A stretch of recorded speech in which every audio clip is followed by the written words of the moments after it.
Hello बच्चों, स्वागत है आपका क्लास 12th में। आज हम क्लास 12th एनसीईआरटी बुक की मैथमेटिक्स की बुक का चैप्टर 4 डिटरमिनेंट्स की लास्ट एक्सरसाइज 4.6 आपको कराएंगे। इसमें जो टॉपिक हम डिस्कस करेंगे वो है solution of system of linear equations, कि सिस्टम ऑफ लीनियर इक्वेशंस को किस तरह से आप मैट्रिक्स मेथड की हेल्प से सॉल्व कर सकते हैं, और उसमें हम डिटरमिनेंट का भी यूज करेंगे। तो आइए देखते हैं पहले कि system of solution of linear equations जो है वो होता किस तरह से है और उसके अंदर क्या क्या टाइप्स होती हैं। देखिए हमारे पास सपोज देखिए सिस्टम ऑफ लीनियर इक्वेशंस दिया हुआ है। तीन इक्वेशंस का एक सेट है, a1x plus b1y plus c1z is equal to d1, a2x plus b2y plus c2z is equal to d2, a3x plus b3y plus c3z is equal to d3। ये तीन इक्वेशंस गिवन है आपको। इसमें x y z हमारे variable हैं और a1 a2 a3 b1 b2 b3 c1 c2 c3 जो है ये x y और z के कोफिशिएंट्स हैं। तो इसको हमने सबसे पहले मैट्रिक्स की फॉर्म में रिप्रेजेंट करना है। जो हमारे कोफिशिएंट्स हैं x के y के और z के, इनके कोफिशिएंट का एक मैट्रिक्स बनेगा, उसको हम लिखेंगे मैट्रिक्स A। तो मैट्रिक्स A के अंदर जो एलिमेंट्स आएंगे वो आएंगे a1 b1 c1, a2 b2 c2 और a3 b3 c3। इसका ऑर्डर है 3/3, 3 रोज 3 कॉलम। ऐसे एक मैट्रिक्स हम लिखेंगे x, ये मैट्रिक्स होगा वेरिएबल्स का, यानी x y और z का। इसका ऑर्डर है 3/1 क्योंकि 3 रो है इसके अंदर और 1 कॉलम है। और जो राइट साइड पे हमने ये कांस्टेंट लिखे हैं d1 d2 d3, इनका एक मैट्रिक्स बनेगा, मैट्रिक्स B से डिनोट करेंगे d1 d2 d3।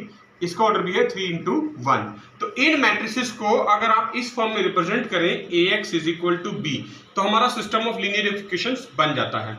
अब इस मैट्रिक्स इक्वेशन को हमने सॉल्व करना है, और जो मैट्रिक्स x है जिसके अंदर हमने एलिमेंट्स लिखे थे x y और z, इनकी वैल्यू कैलकुलेट करनी है। तो देखिए कुछ एलिमेंट्री ऑपरेशन लगाते हैं यहाँ पर। सबसे पहले देखिए यहाँ पर मैट्रिक्स A है, तो मैं लिख रहा हूं प्री मल्टीप्लाइंग, प्री मतलब होता है पहले, प्री मल्टीप्लाइंग बोथ साइड्स, दोनों तरफ मल्टीप्लाई करेंगे बाय ए इनवर्स से। Pre multiplying both sides by A inverse जब आप लिखेंगे तो इस तरह से लिखा जाएगा, देखिए A inverse A X as it is equal to right side में लिखा जाएगा ए इनवर्स बी। और आपको पता है ए इनवर्स और ए जो होता है that is equal to the identity matrix into X is equal to A inverse B. और किसी भी मैट्रिक्स एक्स को जब आप आइडेंटिटी से मल्टीप्लाई करेंगे तो सेम वही मैट्रिक्स मिल जाता है हमें, यानी मैट्रिक्स एक्स आ गया हमारे पास is equal to A inverse B. तो ये मैट्रिक्स एक्स हमें निकालना है हर हाल में, जिससे हमें ये पता चल जाएगा कि सिस्टम ऑफ लीनियर इक्वेशन जो हमें गिवन था उसके अंदर जो हमारे वेरिएबल्स हैं एक्स वाई और जेड, उनकी वैल्यूज क्या आएंगी। अब ये जो एक्स वाई जेड हमने लिख लिया है यहाँ पर X is equal to A inverse B, तो ये सिस्टम ऑफ लीनियर इक्वेशंस के दो टाइप के सॉल्यूशन होते हैं। केस वन में क्या होगा, if determinant of A is not equal to 0, मतलब determinant of A not equal to 0 नहीं है, तो इसका मतलब देयरफॉर ए इनवर्स एग्जिस्ट। तो ए इनवर्स एग्जिस्ट करेगा, तो इसका मतलब क्या होगा, हमारे पास जो इक्वेशन का जो सॉल्यूशन आ गया वो x is equal to A inverse B की हेल्प से रिप्रेजेंट करेगा, और उसको हम बोलेंगे equations, system of equations is consistent. Consistent का मतलब होता है जब सॉल्यूशन एग्जिस्ट करते हैं, एक सॉल्यूशन एग्जिस्ट करे या एक से ज्यादा एग्जिस्ट करे, सॉल्यूशन होना चाहिए। जब सॉल्यूशन एग्जिस्ट करता है तो सिस्टम ऑफ इक्वेशंस को कंसिस्टेंट बोलते हैं। कब बोलते हैं, when solution exist, when solution exist वो होता है कंसिस्टेंट, और जब सॉल्यूशन एग्जिस्ट नहीं करता वो होता है इनकंसिस्टेंट। अब हम डिस्कस करेंगे बात केस 2 की, कि सेकंड केस में क्या पॉसिबिलिटी आपके पास हो सकती है। देखिए केस 2 में हमने आपको बताया था कि अगर मैट्रिक्स ए सिंगुलर है, केस 1 में क्या था, नॉन सिंगुलर। नॉन सिंगुलर मतलब डिटर्मिनेंट ए नॉन जीरो था। सिंगुलर मैट्रिक्स अगर ए आ जाए, मतलब डिटर्मिनेंट ए इक्वल टू 0 आ जाए, तो हमें कैलकुलेट करना पड़ेगा एक स्टेप एक्स्ट्रा, जिसका नाम है adjoint A into B. Adjoint A into B का जब आप प्रोडक्ट निकाल लेंगे तब आपके पास फर्दर दो पॉसिबिलिटी होंगी, कि first if adjoint A into B is equal to 0, is not equal to 0 ले लेते हैं फर्स्ट केस में। अगर ये नॉट इक्वल टू 0 आएगा तो इसका मतलब क्या होगा, then the solution of system of linear equations does not exist. तब कोई सॉल्यूशन एग्जिस्ट नहीं करेगा। डज नॉट एग्जिस्ट का मतलब होता है, सॉल्यूशन डज नॉट एग्जिस्ट का मतलब होता है इनकंसिस्टेंट। क्या मतलब होता है? इनकंसिस्टेंट, कि सॉल्यूशन एग्जिस्ट नहीं किया भाई। दूसरा पॉसिबिलिटी यहां पर एक और हो सकती है कि अगर इफ जो ये प्रोडक्ट हमने निकाला था एडजॉइंट ए इंटू बी, ये जीरो के इक्वल आ जाए। जीरो का मतलब ये ध्यान रखना, यहां पर ये जीरो नहीं है, इट मीन्स जीरो मैट्रिक्स, यानी वो मैट्रिक्स जिसके सभी एलिमेंट्स जीरो होते हैं, उसको जीरो मैट्रिक्स को हम कैपिटल ओ से डिनोट करते हैं। जीरो मैट्रिक्स जिसके एलिमेंट सभी जीरो होते हैं, तो अगर ये जीरो के इक्वल आ जाए, यानी जीरो मैट्रिक्स के इक्वल आ जाए, then the solution of system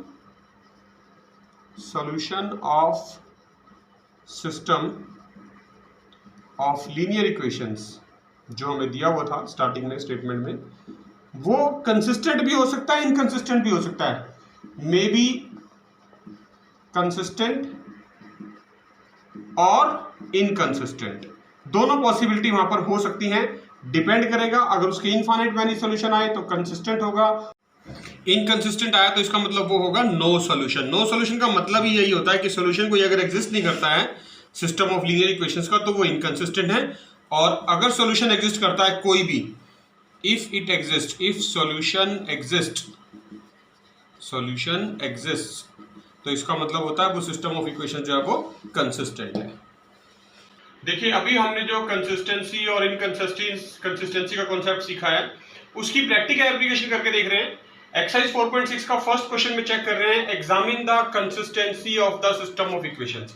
हमें चेक करना है, ये दो लीनियर इक्वेशंस गिवन है, हमें चेक करना है कि ये कंसिस्टेंट है या इनकंसिस्टेंट है। तो सबसे पहले देखिए हम क्या करेंगे, जो इक्वेशंस हैं इनको मैट्रिक्स नोटेशन की फॉर्म में लिखेंगे।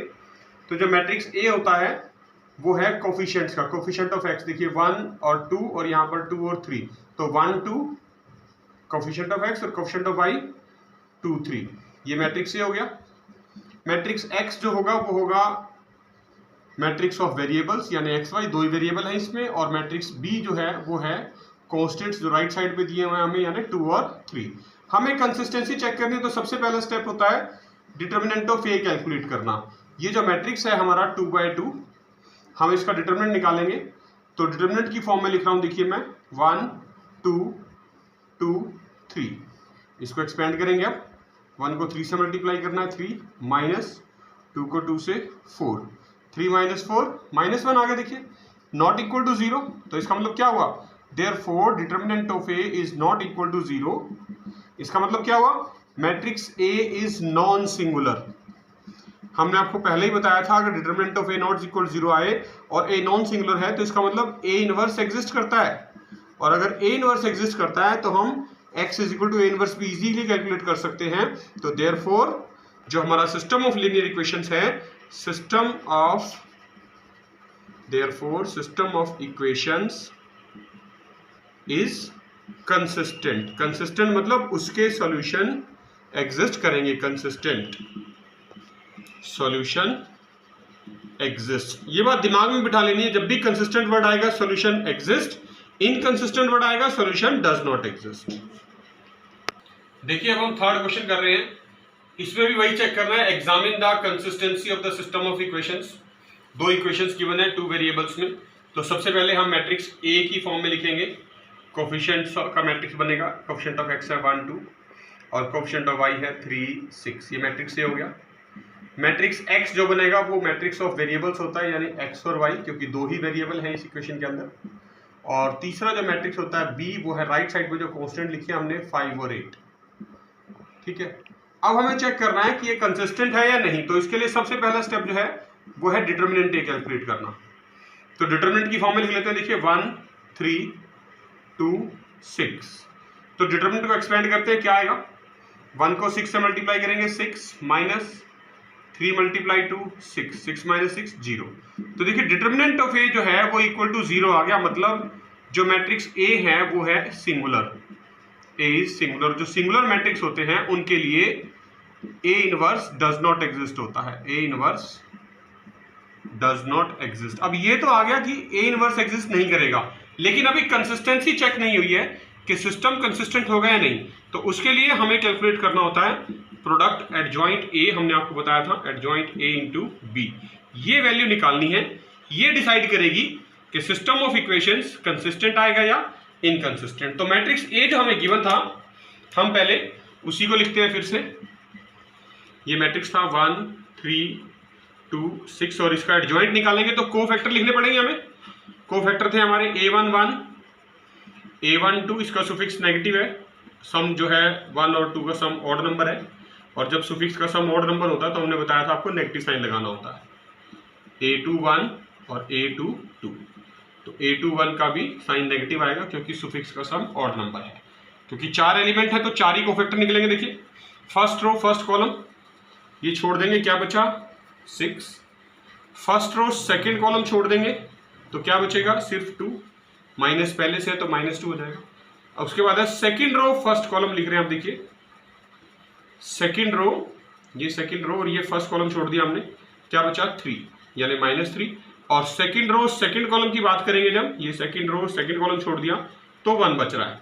ठीक है, तो जो एडजॉइंट ए आएगा वो क्या होगा, इन कोफैक्टर्स का जो मैट्रिक्स बनेगा 6 -2 -3 1, इसका ट्रांसपोज। तो जब ट्रांसपोज लेंगे आप तो देखिए आपको पता है ट्रांसपोज के अंदर हम क्या करते हैं, रो को कॉलम बना देते हैं, कॉलम को रो बना देंगे। तो 6 -2 -3 1, ये मैट्रिक्स आगे एडजॉइंट है। तो देखिए हमें एडजॉइंट ए और बी का प्रोडक्ट कैलकुलेट करना है। इनकी वैल्यूज पुट करते हैं। एडजॉइंट ए क्या है, एडजॉइंट ए की वैल्यू आई हमारे पास 6 -2 -3 1, और जो मैट्रिक्स बी था कॉन्स्टेंट्स का यानी 5 और 8, इनको मल्टीप्लाई करना है। ये फर्स्ट रो है, इस कॉलम से मल्टीप्लाई होगी, कॉरस्पॉन्डिंग एलिमेंट मल्टीप्लाई होते हैं। 6 को 5 से मल्टीप्लाई करना है, कितना आएगा 30, फिर प्लस साइन, -3 को 8 से मल्टीप्लाई करना है -24, ये आ गया फर्स्ट एलिमेंट। अब -2 को दूसरी रो को इसी कॉलम से, -2 को 5 से मल्टीप्लाई करेंगे -10, फिर प्लस 1 को 8 से मल्टीप्लाई करेंगे 8, तो ये आगे देखिए 30 -24 यानी 6, और -10 + 8 -2, ये जो है ये नॉट इक्वल टू 0 आया, यानी 0 मैट्रिक्स के इक्वल नहीं है ये। मतलब therefore adjoint A into B is not equal to O, मतलब 0 मैट्रिक्स। देयरफॉर जो सिस्टम है हमारा, सिस्टम ऑफ इक्वेशंस, वो क्या हो गया, इज इनकंसिस्टेंट। इनकंसिस्टेंट हो गया वो, क्योंकि नॉट इक्वल टू 0 आ गई है प्रोडक्ट। और इनकंसिस्टेंट का मतलब क्या है, इनकंसिस्टेंट का मतलब है सॉल्यूशन डज नॉट एग्जिस्ट, कि उनका सॉल्यूशन कोई भी एग्जिस्ट नहीं करेगा। तो इस तरह से आप किसी भी सिस्टम ऑफ लीनियर इक्वेशंस की कंसिस्टेंसी या इनकंसिस्टेंसी चेक कर सकते हैं। देखिए 7th क्वेश्चन कर रहे हैं, इसमें भी लिखा है solve the system of linear equations bye matrix method. अब सॉल्व करना है, सॉल्यूशन फाइंड आउट करना है, मतलब x और y की वैल्यूज निकालनी है आपको। तो फर्स्ट इक्वेशन है 5x + 2y = 4, और सेकंड इक्वेशन है 7x + 3y = 5। तो सबसे पहले हम मैट्रिक्स की फॉर्म में रिप्रेजेंट करते हैं। मैट्रिक्स ए जो है हमारा बनेगा 5 7 यानी कोफिशिएंट्स का, और 2 3। मैट्रिक्स x जो है वो है मैट्रिक्स ऑफ द वेरिएबल्स यानी एक्स वाई, और मैट्रिक्स b जो है वो है मैट्रिक्स ऑफ कॉन्स्टेंट्स यानी 4 5, वो कॉन्स्टेंट्स जो राइट साइड पे लिखे होते हैं। ठीक है, अब हमें सबसे पहला स्टेप इसका जो करना है वो है डिटर्मिनेंट ए। तो देखिए डिटर्मिनेंट की फॉर्म में लिख रहे हैं 5 7 2 3, एक्सपेंड करेंगे, 5 को 3 से मल्टीप्लाई करेंगे, क्या आएगा 15, माइनस 7 को 2 से मल्टीप्लाई करेंगे 14, 15 - 14 1। तो क्लियर है, नॉट इक्वल टू 0 आ गया। Therefore determinant of A not equal to 0। Therefore A is matrix जो ए था that is non singular, non singular, और नॉन सिंगुलर तो इसका मतलब क्या हुआ, ए इनवर्स एग्जिस्ट, जो मैट्रिक्स है उसका इनवर्स एग्जिस्ट करेगा। Therefore also the system of equations जो हमें गिवन है वो कंसिस्टेंट है। The system of equations is consistent. Consistent मतलब उसका सॉल्यूशन एग्जिस्ट करेगा, कोई भी आए चाहे। तो सॉल्यूशन कैलकुलेट करते हैं। देखिए हमारे पास जो मैट्रिक्स थी, सॉल्यूशन हमने लिखा था वो ax = b की फॉर्म में है, और इसका जो सॉल्यूशन होता है हमने आपको स्टार्टिंग में बता दिया था, वो x = a इनवर्स b की फॉर्म में हम रिप्रेजेंट करके कैलकुलेट करते हैं। तो a इनवर्स निकालना है, और a इनवर्स निकालने के लिए सबसे पहला स्टेप होता है एडजॉइंट a। तो आप यहां लिख सकते हैं to find adjoint a। Adjoint a के लिए कोफैक्टर निकालने, तो पहले मैट्रिक्स a लिख लेते हैं। देखिए 5 2 7 3, ये मैट्रिक्स है। 4 एलिमेंट है, 4 को फैक्टर आएंगे, A11 A12 A21 A22, और जिनके सुफिक्स का सम ऑड नंबर है वो नेगेटिव साइन के साथ आएंगे और 2 पॉजिटिव साइन के साथ। तो A11 का मतलब है आपने फर्स्ट रो फर्स्ट कॉलम छोड़ देना है, सिर्फ 3 बचेगा। फर्स्ट रो सेकंड कॉलम का मतलब है A12 का मतलब फर्स्ट रो सेकंड कॉलम छोड़ देना है तो सिर्फ 7 बचेगा। सेकंड रो फर्स्ट कॉलम छोड़ देना है तो सिर्फ यहां से 2 बचेगा, और सेकंड रो सेकंड कॉलम छोड़ देंगे तो ये 5 बचेगा, यानी 5। अब हमने एडजॉइंट ए लिखना, देखिए यहां लिख के दिखा रहे हैं आपको। एडजॉइंट ए जो है वो मैट्रिक्स बनता है, जो कोफैक्टर्स का जो मैट्रिक्स बनता है 3 -7 -2 5, इसका ट्रांसपोज लेने पे आएगा।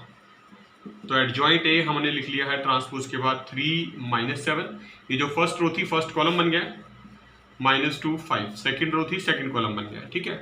अब हमने निकालना है, इसकी वैल्यू पुट करनी है ए इनवर्स निकालने के लिए। ए इनवर्स का फॉर्मूला क्या बताया था? ए इनवर्स का फॉर्मूला था 1 determinant A into adjoint A. Determinant A हमने निकाल रखा है, 1 आया था 1/1, और एडजॉइंट ए हमने ये निकाला अभी 3 -7 -2 5। आप यहां मेंशन कर सकते हैं because determinant A is equal to 1। तो 1 से मल्टीप्लाई होने के बाद सेम यही मैट्रिक्स आ जाएगा, 3 -7 -2 5, ये एडजॉइंट ए इनवर्स आ गया हमारे पास अभी। और सिस्टम ऑफ इक्वेशन बताया था x is equal to A inverse B. तो ए इनवर्स की वैल्यू लेते हैं, x की वैल्यू लेते हैं x बाई ए इनवर्स की वैल्यू 3 -7 -2 5, और मैट्रिक्स बी की वैल्यू जो कांस्टेंट का मैट्रिक्स लिखा था स्टार्टिंग में राइट साइड में जो कांस्टेंट थे इक्वेशंस के, यानी 4 5। इनको मल्टीप्लाई कर दीजिए, अब आप क्या आएगा देखिए। फर्स्ट रो को इस कॉलम से मल्टीप्लाई करेंगे, पहला एलिमेंट पहले से मल्टीप्लाई होगा, 3 × 4 12, और -2 × 5 -10, फिर -7 × 4 दूसरी रो को इसी कॉलम से मल्टीप्लाई करना है, पहला एलिमेंट पहले एलिमेंट के साथ -7 × 4 -28, दूसरे एलिमेंट के साथ +5 × 5 25। तो सॉल्व करके आ गया 12 - 10 2, और -28 + 25 यानी -3। तो इनको इक्वेट जब करेंगे आप दोनों साइड्स को, xy और 2 - 3 को, तो कॉरस्पॉन्डिंग एलिमेंट इक्वल होते हैं मैट्रिसेस के, यानी x की वैल्यू 2 आ गई और y की वैल्यू -3। तो ये देखिए सिस्टम ऑफ लीनियर इक्वेशंस में हमने वेरिएबल x और y की वैल्यूज कैलकुलेट कर ली by using the matrix method. देखिए 12th क्वेश्चन कर रहे हैं। इस बार हमने एक जो सिस्टम ऑफ लीनियर इक्वेशन दिया हुआ वो 3 वेरिएबल्स में दिया हुआ है। तो सबसे पहले मैट्रिक्स की फॉर्म में रिप्रेजेंट करेंगे, मैट्रिक्स ए लिखेंगे। कोफिशिएंट्स का मैट्रिक्स है तो कोफिशिएंट ऑफ एक्स जो है वो फर्स्ट कॉलम में लिखे जाएंगे 1 2 1। कोफिशिएंट ऑफ वाई दूसरे कॉलम में लिखे जाएंगे -1 1 1, और कोफिशिएंट ऑफ जेड तीसरे कॉलम में लिखेंगे 1 -3 1। इसी तरह से मैट्रिक्स x जो है वो मैट्रिक्स बनेगा वेरिएबल्स का, 3 वेरिएबल्स हैं तो x y z तीनों वेरिएबल आएंगे, और कांस्टेंट्स का मैट्रिक्स 4 0 2, ये मैट्रिक्स b की फॉर्म में रिप्रेजेंट होगा 4 0 2, ठीक है। सबसे पहला स्टेप हमें कैलकुलेट करना है डिटर्मिनेंट ऑफ a। तो इस मैट्रिक्स को आप डिटर्मिनेंट की फॉर्म में रिप्रेजेंट कर लेंगे, 1 -1 1 2 1 -3 1 1 1। एक्सपेंड कर लेते हैं, देखिए डिटर्मिनेंट ऑफ a को क्या आएगा, 1 into first row first column छोड़ देंगे, 1 × 1 1 माइनस अपनी तरफ से, और 1 × -3 फिर इसका साइन नेगेटिव होता है -1, और फर्स्ट रो सेकंड कॉलम छोड़ देंगे। अब आप देखिए ये फर्स्ट रो ये सेकंड कॉलम छोड़ देते हैं, तो 2 × 1 2 -1 × -3 फिर +1। अब आपने थर्ड कॉलम छोड़ देना है, ये स्किप कर देंगे, तो 2 × 1 2 -1 × 1 1। जब आप सॉल्व करेंगे डिटर्मिनेंट है तो क्या आएगा, 1 इंटू माइनस माइनस प्लस हो जाएगा, 1 + 3 minus minus plus 1 into 2 into ये भी minus minus plus 3 plus 1 into 2 - 1 1। तो ये देखिए 3 + 1 4 प्लस 3 + 2 5 और +1, तो 5 + 4 9 +1 10 आ गया, not equal to 0। Therefore determinant A not equal to 0. A is non-singular. A is non singular, इसका मतलब क्या हुआ, A inverse exist. A inverse exist करेगा, सिस्टम जो है वो कंसिस्टेंट होगा। अब हम बात करेंगे, जब हमें पता चल गया कि ए इनवर्स एग्जिस्ट करेगा, तो ए इनवर्स एग्जिस्ट करने के लिए सबसे पहला स्टेप होता है टू फाइंड एडजॉइंट ए। और एडजॉइंट ए निकालने के लिए आपने क्या करना है, एडजॉइंट ए के लिए हमें सबसे पहले कोफैक्टर लिखने हैं, A11, A12, A13, A21, A22, A23, A31, A32, A33। ये जो कोफैक्टर हमने लिख लिए हैं, इन कोफैक्टर में देखिए अब जिनके सुफिक्स का सम ऑड नंबर है उनके आगे नेगेटिव साइन लगाना। तो 1 2 1 + 2 3 सुफिक्स का सम ऑड नंबर है, माइनस साइन आएगा। 2 1 2 + 1 3 सुफिक्स का सम ऑड नंबर है, माइनस साइन आएगा। 3 + 2 5 सुफिक्स का सम ऑड नंबर है, माइनस साइन। 2 + 3 5 सुफिक्स का सम ऑड नंबर है, -1। तो ये सारे के सारे कोफैक्टर हमने अब लिख लेने हैं। हमने आपको सिखाए हुए हैं कैसे लिखते हैं, आपने अपने आप ये लिखने हैं और देखिए कैसे आएंगे लिखे हुए हमारे पास कोफैक्टर सारे के सारे।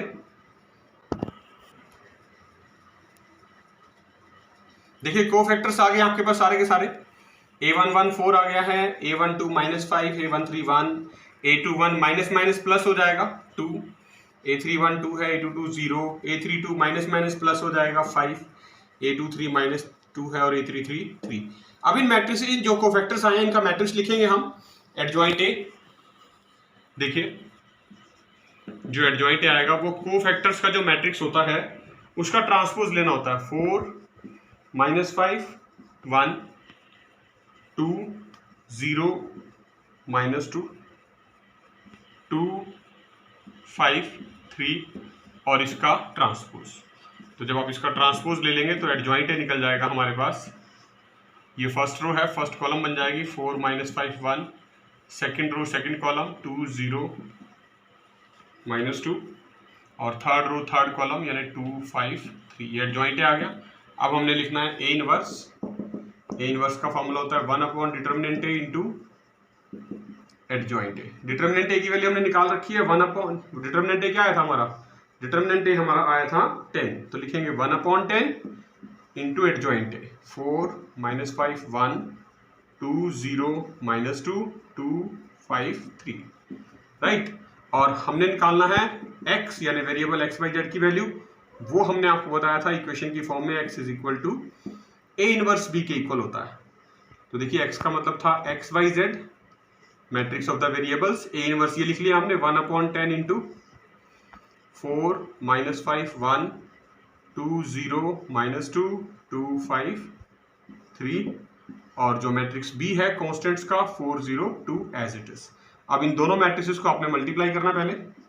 देखिए कर रहे हैं 1/10 इंटू ये फर्स्ट रो इस कॉलम से मल्टीप्लाई होगी, कॉरस्पॉन्डिंग एलिमेंट मल्टीप्लाई होंगे, पहला पहले के साथ, दूसरा दूसरे के साथ, तीसरा तीसरे एलिमेंट के साथ। तो 4 × 4 16 प्लस 2 × 0 0 प्लस 2 × 2 4।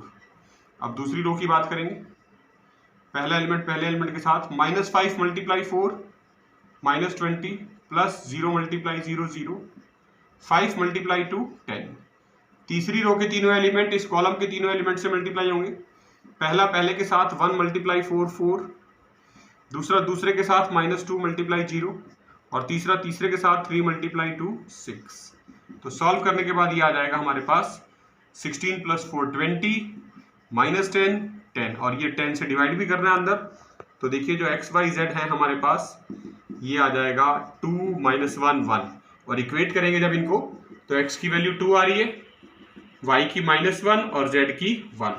तो देखिए सिस्टम ऑफ लीनियर इक्वेशंस को हमने मैट्रिक्स मेथड की हेल्प से सॉल्व किया और x y z तीनों वेरिएबल्स की वैल्यू निकाल दी। आप चाहें तो ये आंसर जो है क्रॉस चेक भी कर सकते हैं कि हमने जो वैल्यूज निकाली है x y z की whether they are absolutely correct और नॉट। तो ये जो वैल्यूज निकली है x y z की, हमारे पास स्टार्टिंग में 3 इक्वेशंस गिवन थी 1 2 और 3। आप तीनों में से किसी भी इक्वेशन में यहाँ x y z पुट करके देखें जो हमारा आंसर आया है, तो लेफ्ट हैंड साइड और right hand side exactly same आएंगी। तो इससे ये प्रूफ भी हो जाएगा, चेक भी हो जाएगा हमारा कि हमने जो वैल्यूज निकाली हैं वो बिल्कुल सही है। देखिए एक्सरसाइज 4.6 का लास्ट क्वेश्चन 16 डिस्कस कर रहे हैं जिसमें प्रैक्टिकल एप्लीकेशन बताई हुई है। कि मैट्रिक्स की मेथड की डिटरमिनेंट के चैप्टर में आप प्रैक्टिकल एप्लीकेशन कैसे, यानी कहां यूज करेंगे हम इसको रियल लाइफ में, हमारे किस काम आएगा मैट्रिक्स, वो बताता है। लिखा है the cost of 4 kg onion, 3 kg wheat and 2 kg rice is rupees 60.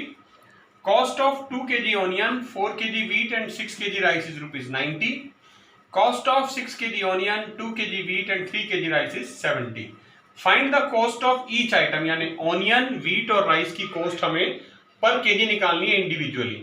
तो लेट कर लेंगे, let cost of 1 kg onion that is rupees X, cost of 1 kg wheat is rupees Y and cost of 1 kg rice is rupees Z। तो ये हमारे पास हमने late कर ली कि पर केजी प्राइस जो था इंडिविजुअली हर आइटम का वो एक्स वाई और जेड ले लिया। तो जो इक्वेशंस गिवन है वो किस तरह से लिखी जाएंगी, 4 kg ऑनियन यानी 4x प्लस 3 kg वीट यानी 3y और प्लस 2 kg राइस यानी 2z, इनकी कॉस्ट है 70 तो 60, तो is equal to 60। First equation आ गई। सेकंड इक्वेशन में लिखा है 2 kg ऑनियन यानी 2x प्लस 4 kg वीट यानी 4y प्लस 6 kg राइस यानी 6z इज इक्वल टू 90। और थर्ड इक्वेशन के अकॉर्डिंग 6 kg ऑनियन यानी 6x प्लस 2 kg वीट यानी 2y and 3 kg rice is 3z is equal to 70।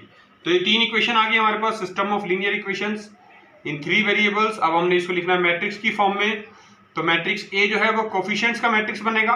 Coefficient of x लिखे जाएंगे पहले 4 2 6, फिर कोफिशिएंट ऑफ वाई 3 4 2 और फिर कोफिशिएंट ऑफ जेड यानी 2 6 3।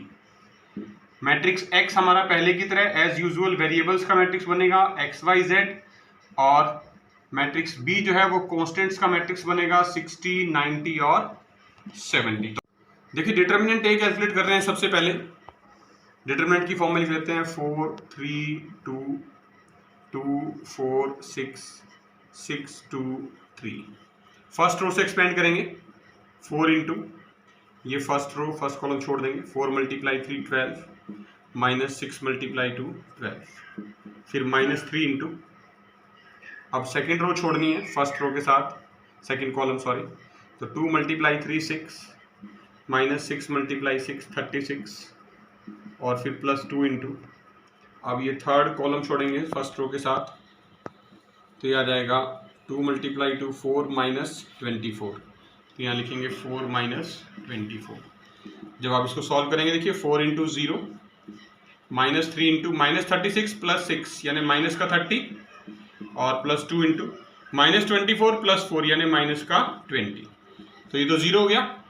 ये माइनस 30 मल्टीप्लाई माइनस 3 यानी प्लस का 90 बन गया, और ये माइनस 40 90 माइनस 40 50 आ गया देखिए, नॉट इक्वल टू 0।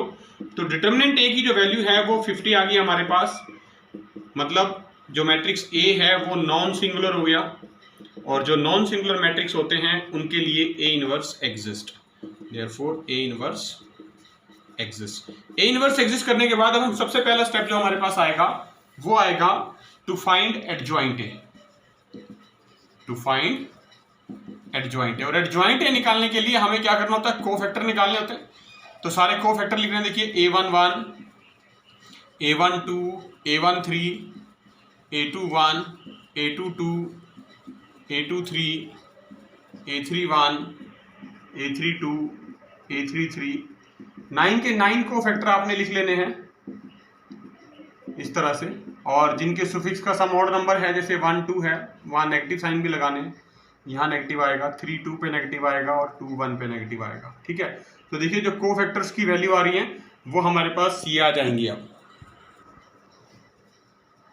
तो देखिए ये सारे कोफैक्टर्स आ गए, a11 0 आ गया, a12 30 a13 minus 20 a21 minus 5 a22 0 a23 minus 10 आया था तो माइनस पहले से है, माइनस माइनस प्लस 10 हो गया, a31 10 a32 माइनस 20 और a33 10।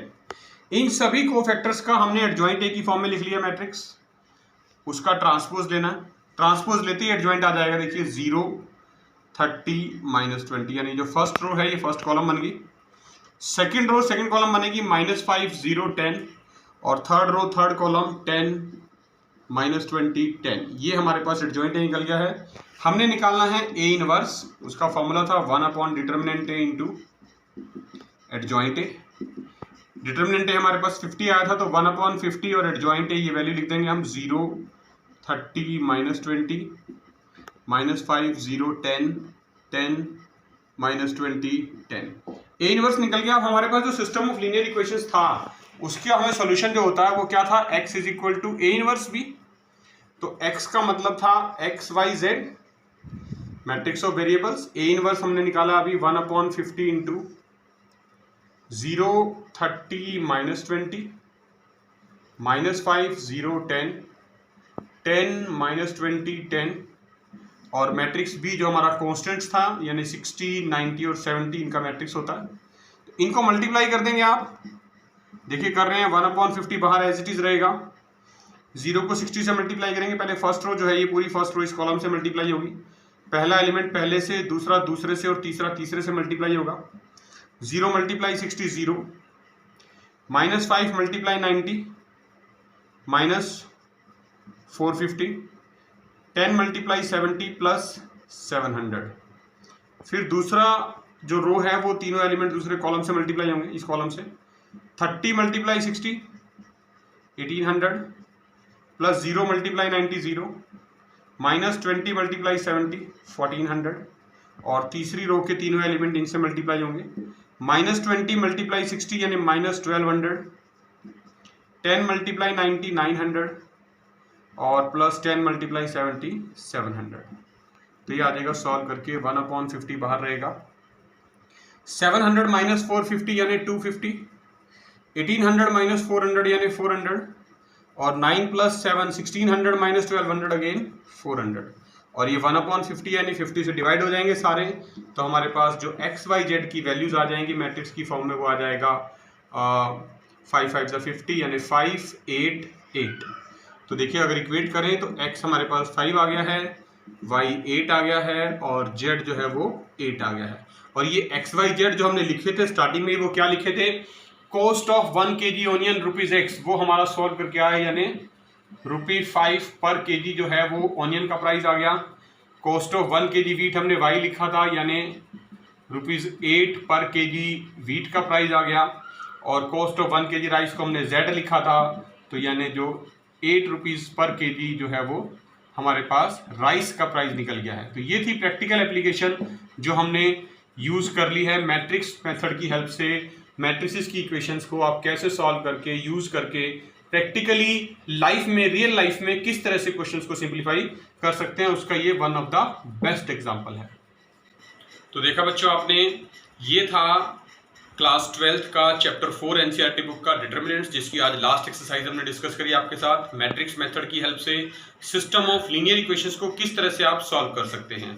आप सभी बच्चों ने जो क्वेश्चंस बाकी के बच गए हैं, रह गए हैं, उनकी खुद से प्रैक्टिस करनी है, उनको सिंप्लीफाई करना है और इस वीडियो की में जो मेथड सिखाए हैं उनकी हेल्प लेनी है। बच्चों नेक्स्ट वीडियो में हम आपको चैप्टर 5 के साथ मिलेंगे, कंटिन्यूटी एंड डिफरेंशिएबिलिटी।